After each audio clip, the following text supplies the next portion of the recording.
de beste manier dat we onze slide laten zien. We hebben zo'n Google Slide, dat is het handigste. Als we dat zeg maar op jullie pc openen. Is het handiger als ik onze slide zeg maar op jullie laptop open? Of is het beter als we onze eigen laptop insluiten? Ik heb daar niet zo verstand van. Moeten we Hans vragen? Zal ik even naar Hans vragen? Okay. Ja, Hans gaat over de laptop.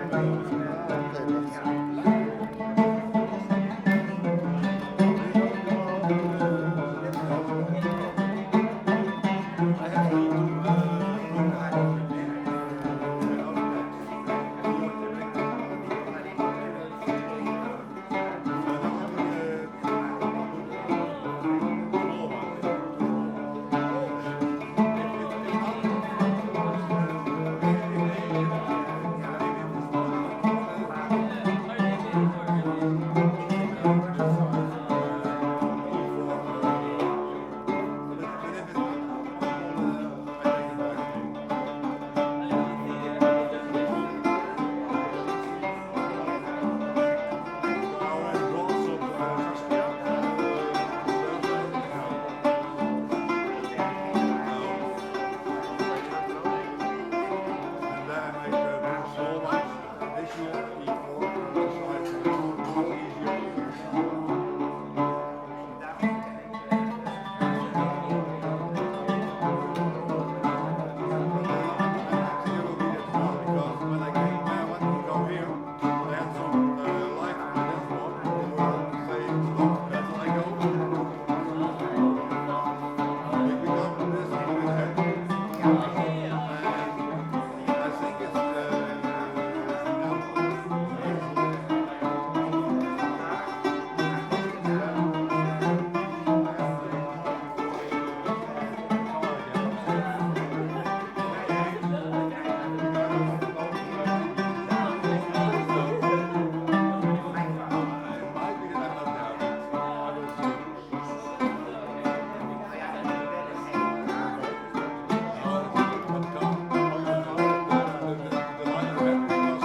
تقعد يا مشاهد تقعد يا مشاهد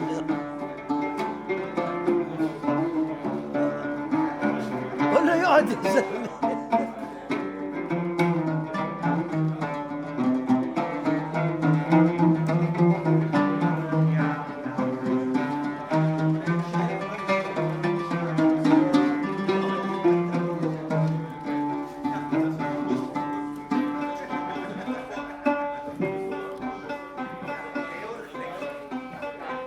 خليك يا مشاهد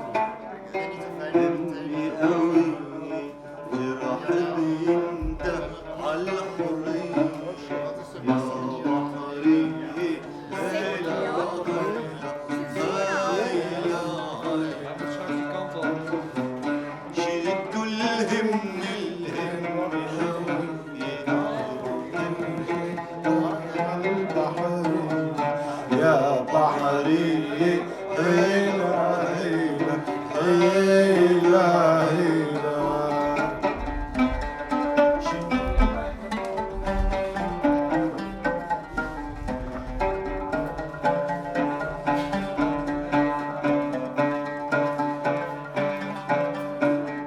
جيت الهم قوي جراح بنجح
أحسن لك خايف يا ظريف تروح وتملك وتعاشر الغير وتنساني أنا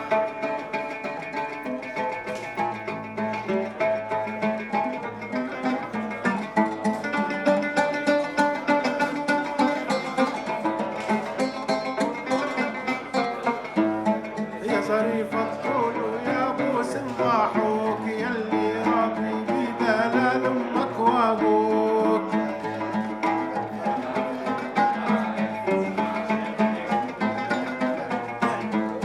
يا ظريف الطول ويا ابو سماحوك يلي ربي بدلال امك وابوك وانا يا ظريف ويوم جوازوك شعر راسي شاب والظهر انحنى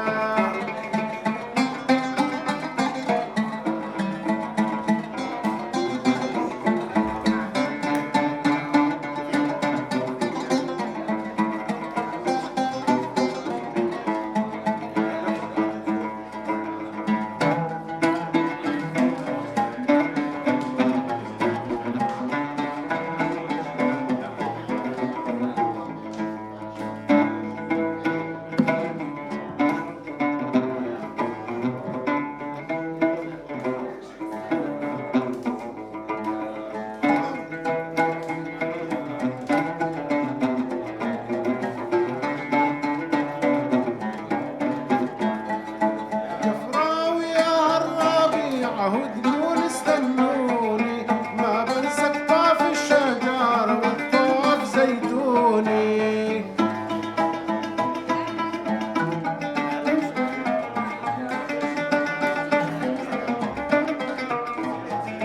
جفراوي يا الربيع وتقول استنوني ما بنسى قطاف الشجر والطوف الزيتوني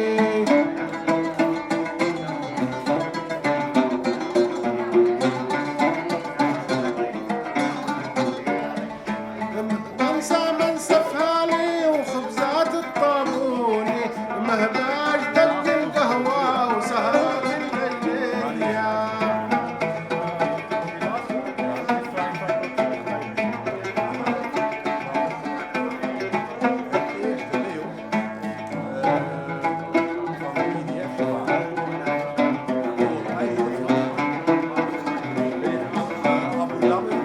جفراوي يا الربيع البير انشاري تنشيل المية بروحها وتقول يا خالي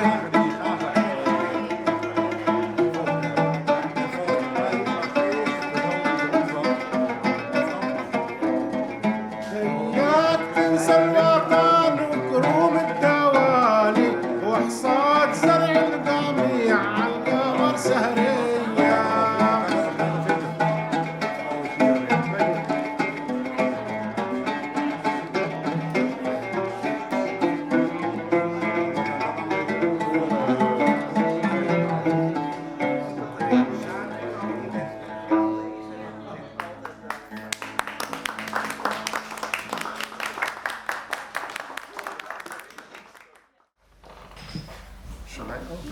Yeah, good evening, everybody. Thank you so much for coming here tonight and for your presence. I'm Masa and I'm Gosse. Jose. We're from Groningen for Palestine, and we're here tonight to tell you a little bit more about Israel's war crimes that they have been committing and that they are still committing to this day as we're talking. We wanted to touch more on like Israel's war crimes and the Israeli occupation because there are many under-discussed topics that Israel is committing in the West Bank and in Gaza as well, which need to be talked about more and need to be like more discussed and fought against, because we see the continuous murder, but there's also so many other forms of oppression that they're committing against Palestinians. So yeah, we're going to start off with a little bit of the historical context, which I'm sure many of you know a little bit about, so we won't stay long on that. But yeah. Yeah, thank you.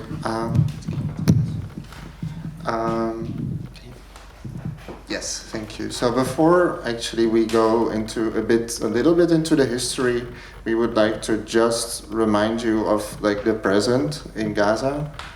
So we thought this is a nice visualization just of how large the death and destruction is. And so this one is about Palestinian children in general. And something that's good to remember is that this is not just any war in which children die. This is the war in this century in which Israel has already killed more children than the children that have been killed in any of the other wars of this century.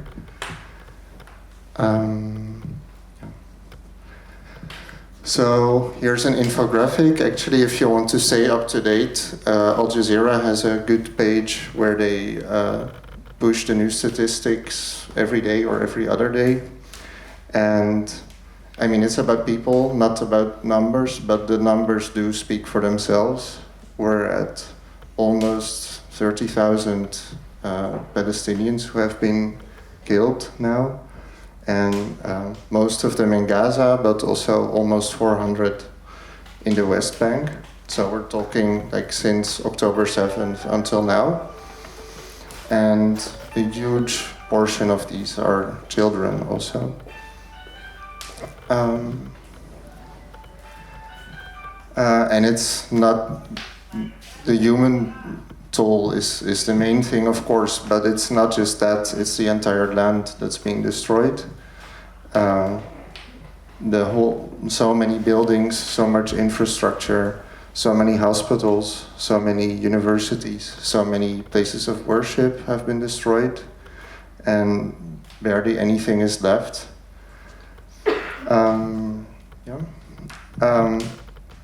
And it's also good to remember, I mean, this has been going on for some months now, and it's easy to get used to it, but just think of if you average it out, every hour 42 bombs are dropped, 12 buildings are destroyed, 15 people are killed, of whom 6 are children, and 35 more people are injured. But this isn't the full picture. Like Massa already said, like this didn't start in October 2023. And it's not just the bombs that are dropping in Gaza. There's much more to it. And that's what we want to talk a little bit more about in this presentation. So let's start with a little bit of history. So the history of the ongoing displacement of the Palestinians.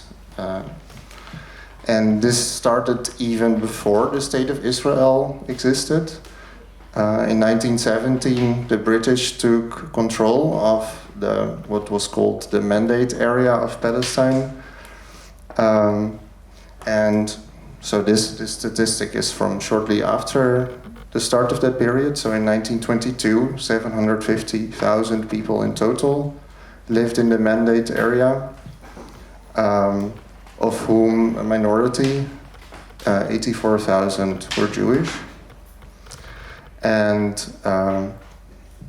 already then, so there was no State of Israel, but there were Zionist militias, and the process of colonization was already starting. And Palestinians were already starting to be displaced and disowned of their land. But things got more serious in 1948, which is the year in which the State of Israel was founded. And it's also the year of the Nakba, which means catastrophe, and it's the great displacement of Palestinian people. So you can already see, if you look like in the right down corner, that like just the forced expulsion of Palestinians and also others who maybe weren't directly forced but had to flee because they weren't safe, started doing something to where Palestinians could live, and also the demographic proportions, let's say, in the area. Here's just a little map showing a bit more exactly what happened during the Nakba. So in the picture on the left, you see that there were more than 1,000 Palestinian towns and villages in the whole area. And then more than 220 of those were depopulated from the 14th of May in 1948. And so this was after Israel declared its independence. And it was even before the Arabic countries started attacking Israel. But then after they did, more than 300 further localities were depopulated. You already did. The next picture that we show is from 1967, the Six-Day War, in which Israel occupied the West Bank and Gaza, and also the Golan Heights and the Sinai in Egypt. And this was a huge change in which land was controlled by Israel, because basically the entire area came under Israeli control. And also between 1948 and 1967, more than 1 million Jewish people settled in the area, while at the same time, hundreds of thousands of Palestinians were displaced. And by 1967, 1.1 million Palestinians were living in exile and were not allowed to return to their land.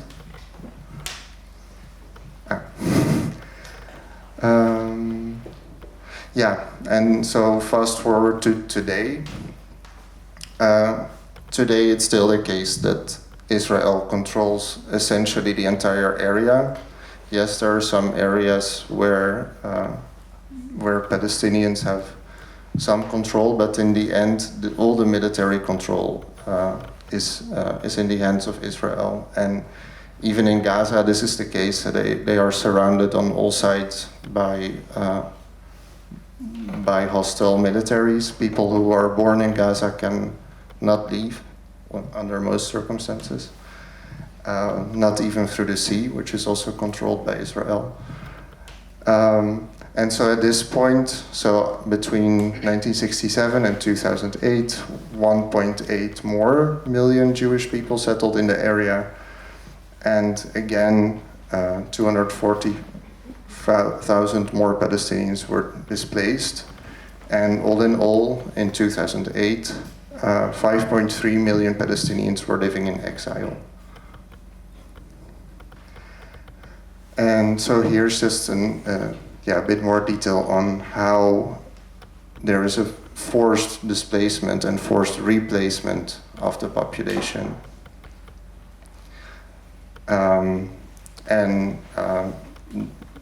So one painful difference is that if you're a Jewish person anywhere in the world, even if you have no ancestry at all in Palestine, you are allowed to return, and you have a lot of freedom to live almost anywhere in the area.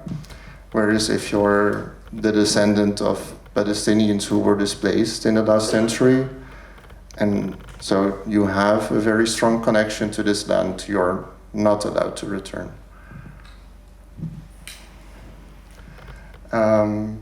So now we're going to talk a bit more about what happens now and in the recent past in Palestine beyond Gaza. It's not just Gaza that's affected, but all of Palestine. And crimes are still ongoing today. And so we're going to discuss a few themes now, but the first of them is Israel's apartheid system. So what do we mean by that? It's a system of balls. It's a system of different classes of citizenship in which the entire area is to a very large degree controlled by Israel, but not everyone who lives under Israel's control is equal. And this is visible, like in the walls that literally separate people from other people. But there's also a more subtle system. Can you go to the next one? So according to this graph, which comes from Human Rights Watch, the crime of apartheid has three main characteristics. The first of which is an intent to maintain domination by one racial group over another, a context of systematic oppression of one racial group over another, and the perpetration of inhumane acts to have this control. And of course, everyone knows the apartheid system that existed in South Africa. But there's a lot of parallels actually between apartheid in South Africa and the system that still exists in Palestine and Israel. And it's also not a coincidence that when South Africa was still under the apartheid regime, those countries, South Africa and Israel, were strong allies. And on the other hand, the anti-apartheid resistance in South Africa has always been an ally of the Palestinians. So there is really a deep connection between these, and it's also not a coincidence that it's actually South Africa now that started this case against Israel in the ICJ. And I'm now going to give the word to Massa. Yeah. Oh wait, you.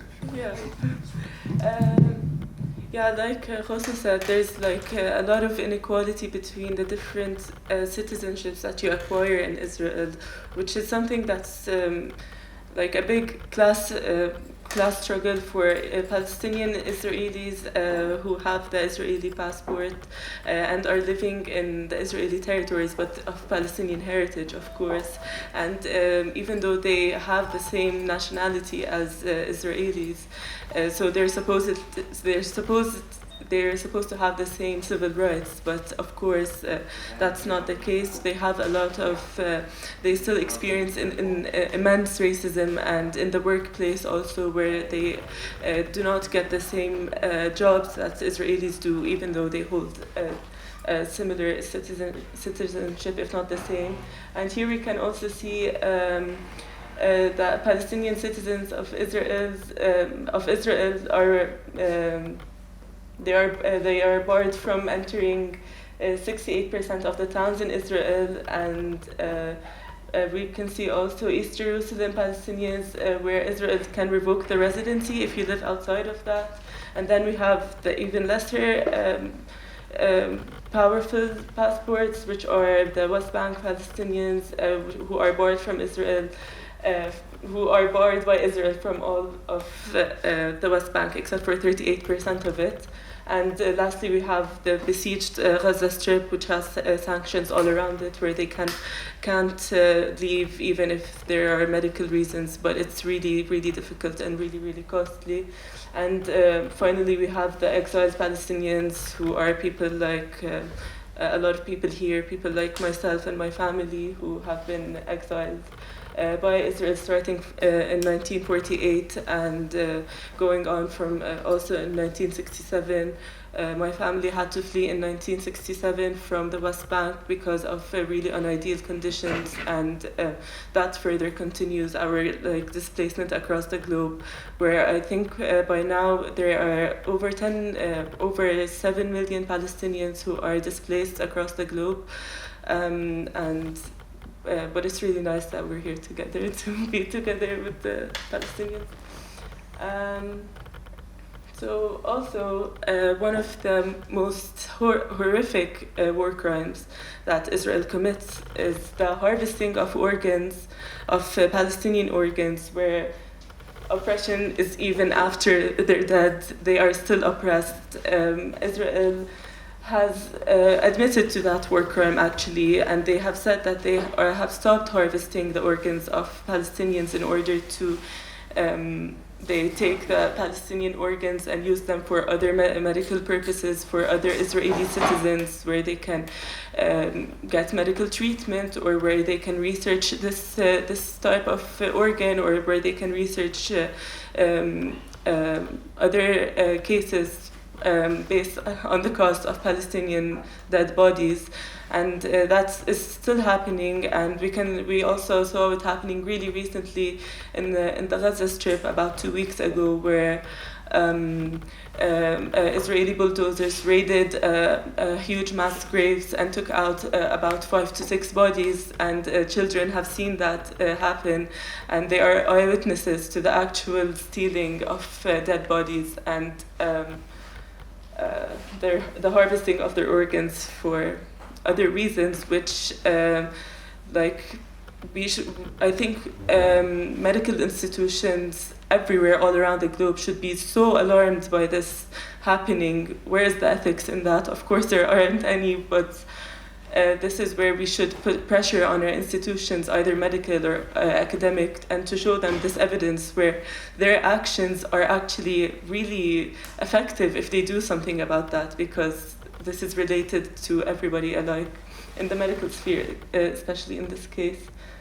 And in the second picture we can see that the title is "When Can I Put Flowers on My Son's Grave?" This is a case of when Palestinians are arbitrarily arrested and taken, and then suddenly their bodies are just missing, and their families don't know where the bodies of their children went, or of their husbands or wives. And basically it's been found that Israel also has these private cemeteries where they put these bodies in this private secluded area where they can further harvest their organs and take them and study them and use them for other Israeli civilians to get medical treatment.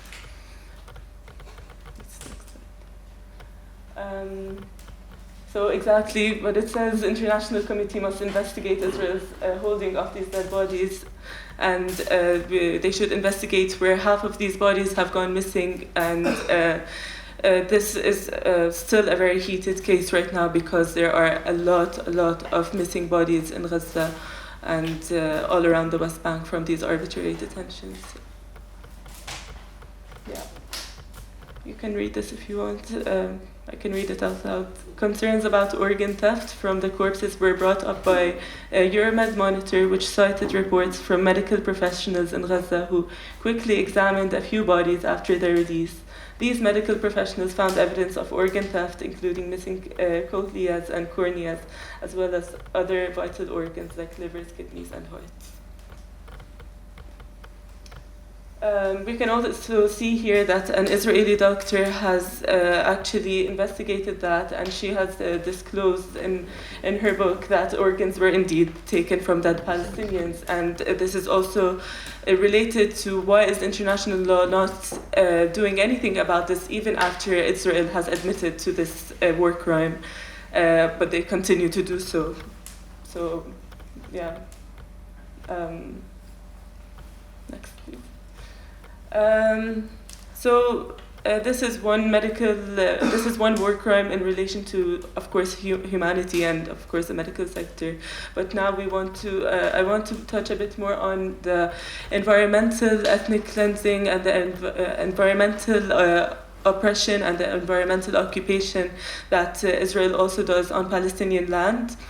And this is a very under-discussed topic, I see, but it's a very, very important one, because when we're talking about occupation, we're not just talking about occupied people, we're also talking about occupied land, occupied soil, where Israel continuously, completely eradicates the for example, one of the most important are the olive trees in the Palestinian lands, and olive trees that have been there for centuries, and then they just take them out and plant some other, like we can see here, some other species of plants which are definitely not for this land. This is not meant to be planted in Palestinian soil, on soil like that, and that consequently harms the lands because the soil is not meant to grow, like it's not meant to be fertile for this kind of species of plants, and this is called greenwashing and green colonialism. And this is basically the cleansing of indigenous peoples' history and environmental resonance with this land. That's why the olive tree is such an important symbol and important part of our resistance. So in Palestine, Israel uses parks, nature reserves, and forests to conceal the ruins of depopulated Palestinian villages, appropriate land, and so basically it's where Israel puts the national parks or nature reserves in, after abolishing a Palestinian house or after abolishing a Palestinian village, and then they completely conceal this war crime by putting in a nature reserve, for example, or putting in a water park, or putting in all these very performative acts of being like, oh look, we're a normal country, we're a normal developed country. And if you look closely, when you visit Tel Aviv, for example, don't visit Tel Aviv, but when you see Tel Aviv, you can see, oh, how is this city such a perfect, happy city? People are drinking, people are doing this and that. This is basically all a facade of their cleansing, their occupation, their oppression of the land, basically, which is, we're not touching on that today, but which is also related to it, is the pinkwashing, the being pro the LGBTQ, when in fact queer Palestinians are one of the most oppressed people, not because of Palestine, but because of Israel, because of the occupation, because of the racism and all of that. So this is basically the erasure of indigenous soil, and if you're interested, please look into it more, and because this is also about the earth and the environment. Like I said, weaponizing Israeli national parks as a tool of ethnic cleansing, weaponizing these facades of seeming like a democratic, evolved country, when in fact it's occupation of Palestinian land. It's destroying villages, displacing families, kicking them out of their houses, and then building this life on occupied territory.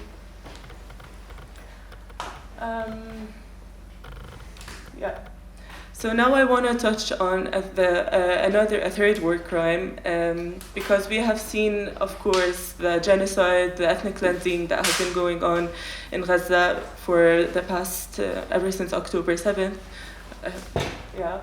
But we should also keep in mind a lot and talk about it, all the war crimes that have been committed in the West Bank as well, that are still being committed. The last year, 2023, has been the deadliest year in the West Bank for Palestinians since the Second Intifada. This is a statistic which is basically showing the insane disproportionate ratio of deaths done of Palestinian deaths versus Israeli deaths. These killings and these murders are actually mostly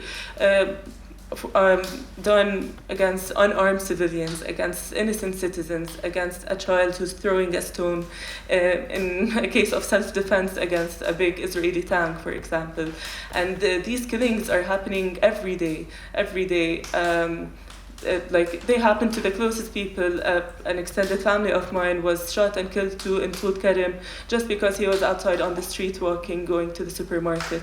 So these deaths are very random, very arbitrary, and even if one Palestinian shows a single sign of self-defense or of wanting to do something against the occupier who's 10 meters in front of them, they are risking their lives for death, even if they're just walking, going to the shops or something. So yeah, you can see this statistics says a lot. It's unarmed civilians or killed in a fire exchange during a raid or killed in unclear circumstances, and all of that, which is just basically Israelis and Israeli settlers and the Israeli army thinking that they are above international law and thinking that the law does not apply to them whatsoever, which is like makes you question the whole point of law, really.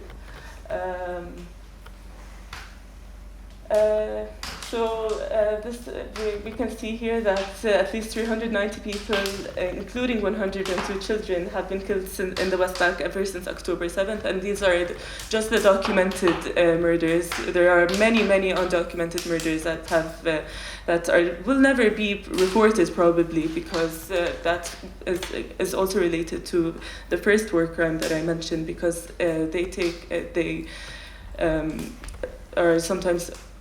sometimes just kidnap people, and these deaths go unreported. And also something really important to touch on as well and to further investigate is all the arbitrary detentions and arrests that Israeli settlers and the Israeli army, the IDF especially, is doing against Palestinians in the West Bank, where they are just arbitrarily detaining these Palestinians. They raid their houses, they come in and do all these very inhumane tactics of fear tactics, fear-mongering tactics, and a lot of the hostages, actually, which were released by Israel as an exchange, were again arrested and again detained, and so we should not really believe any of the moves that Israel pretends to do in a way to seem like they're a democratic country. So Israeli occupation has arrested 4,000 Palestinians ever since October 7th in the occupied West Bank and East Jerusalem. 4,000, can you imagine that? And a lot of them are under 18, a lot of them are even under 16, and they are still being treated as if they are adults. They are legally I'm speaking, and they are not treated as juveniles under Israeli law or international law, and of course this is a major war crime.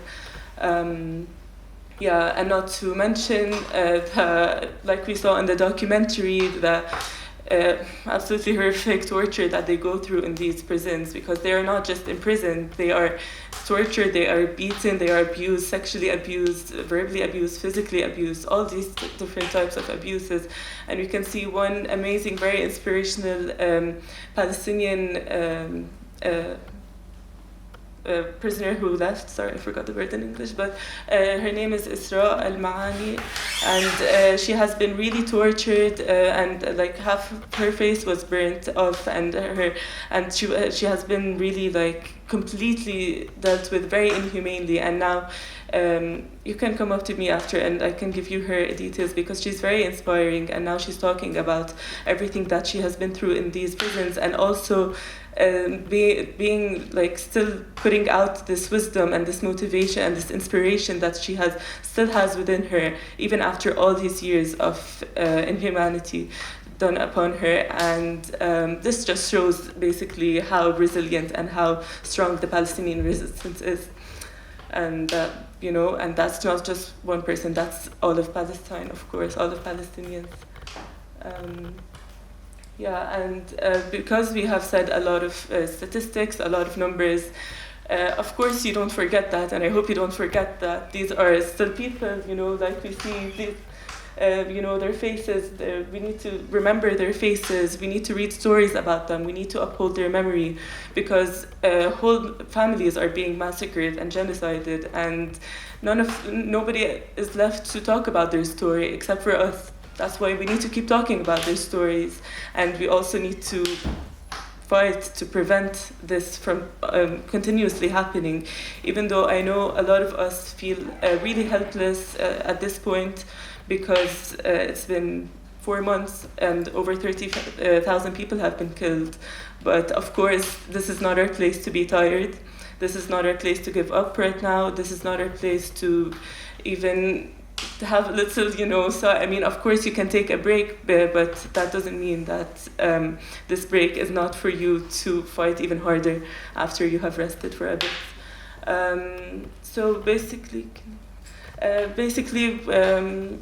just want to touch a bit more on what you can do as a basic citizen in the West, because it can feel like you can't do anything, but you actually can at least put some economic pressure and boycotting. This is the academic boycott, which is something that we're trying to do with the University of Groningen right now. We're pressuring them to cut off Israeli ties with Israeli universities, and also I really, ask from you all to be sure of what academia you're investigating when you do research, and if it comes from an Israeli institute, then boycott that and don't look further into it, and don't support these Israeli institutions, these Israeli academic institutions.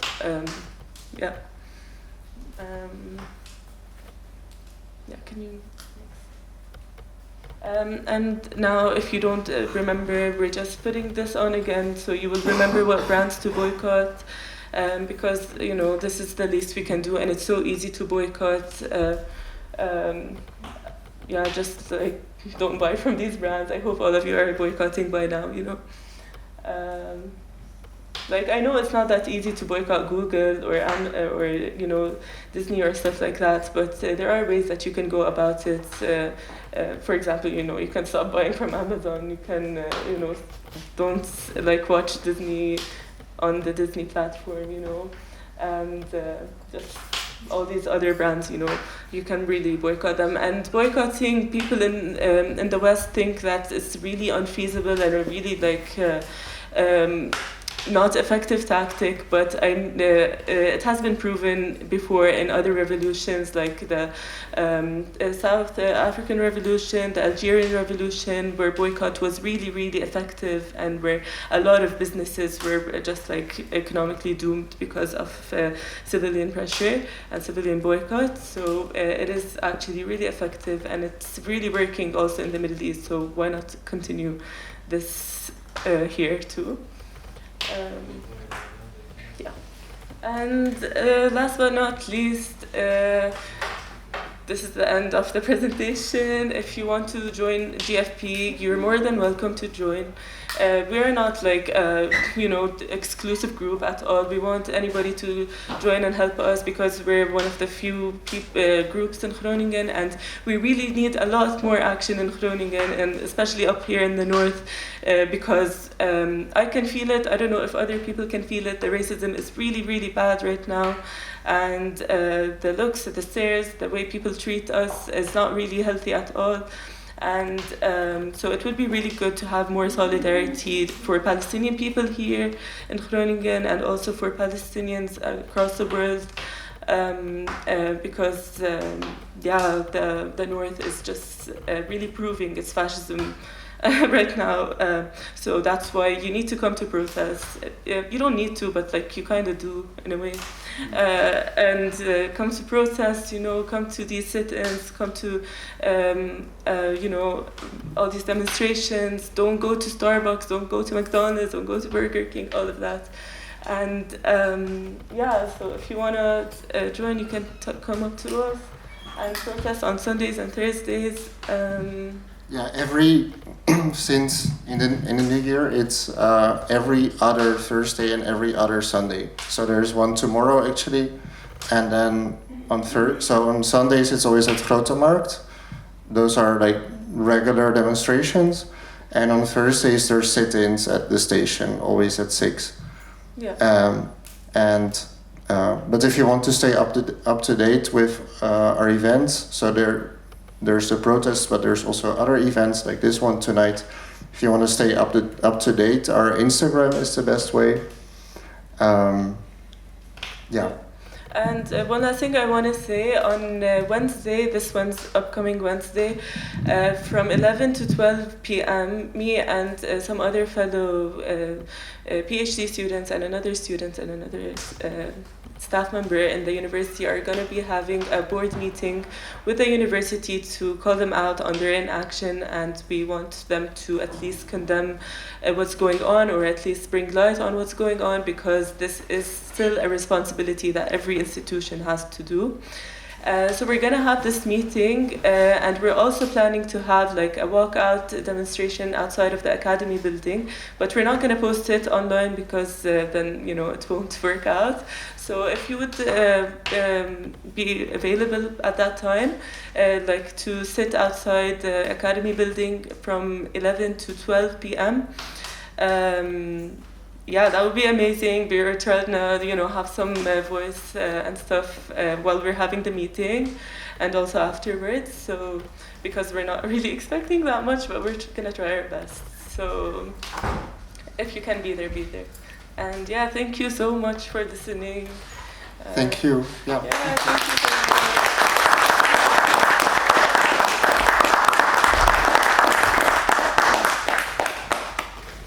The last speaker of the evening is Bisan.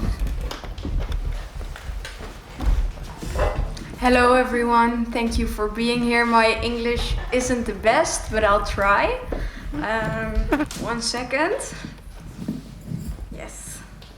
Okay, first of all, I wanted to say that an entire nation is traumatized by what's happening. And not just now, but they're traumatized by what's happening for 75 years, because my grandmother was displaced, but her trauma lives in me, lives in my mom, my dad, and it will live in my children. So we will never forget this, and this marked us for the rest of our lives. And that's why it's so important to do something and not stay silent. Like Messa said, it's very important to boycott. So you have different websites where you can see what to boycott. And always when you're in the supermarket and you're buying veggies or fruits, look at the place where it's from.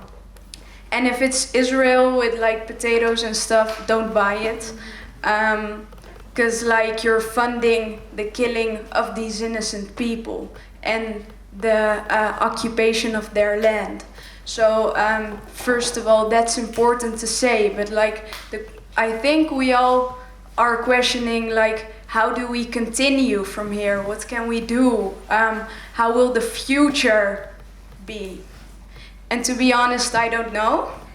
And I don't think you guys know, but there's something I wish for in the future, and I hope it will be, is a free Palestine, one state, one land where everybody lives. Because the people now are living under an apartheid regime. Like they don't even have basic human rights, and the whole world is silent while people are being oppressed, and it's like it's a live stream genocide. So how can we be silent even?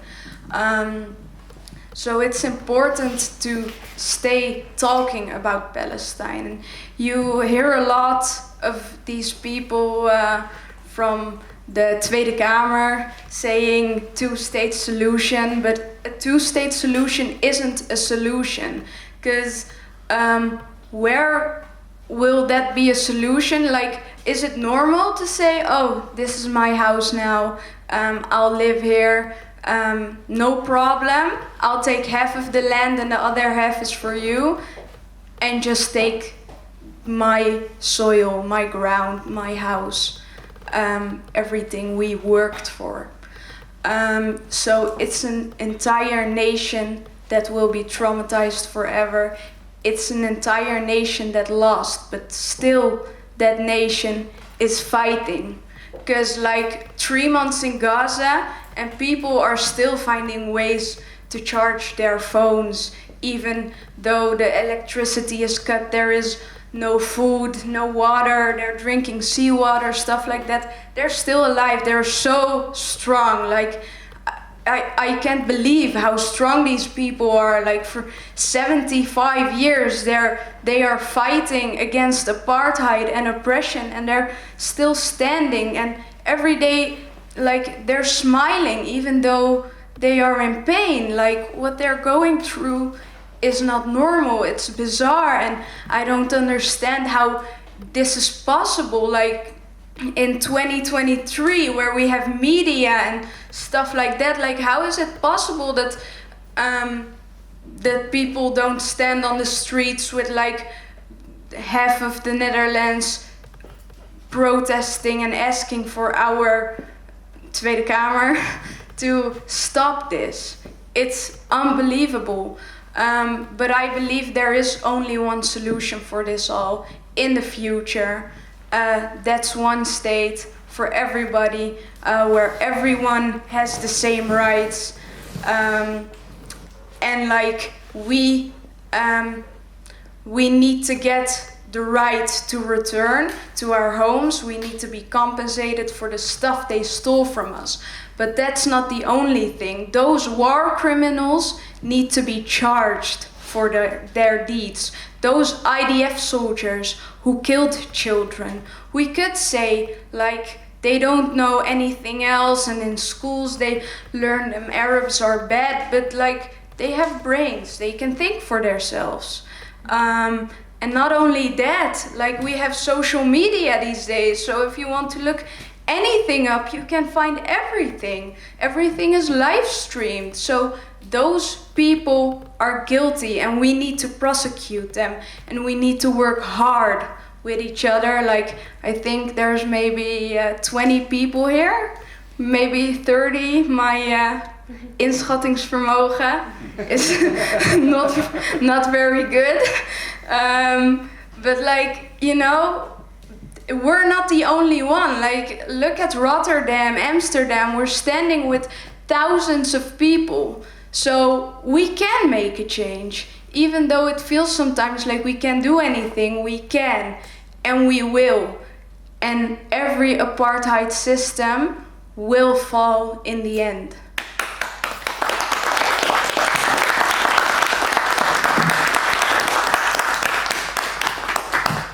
Thank you. Thanks, Bisala. This is the end of the evening, and thanks to Waterskaap and everyone who is here. Free Palestine.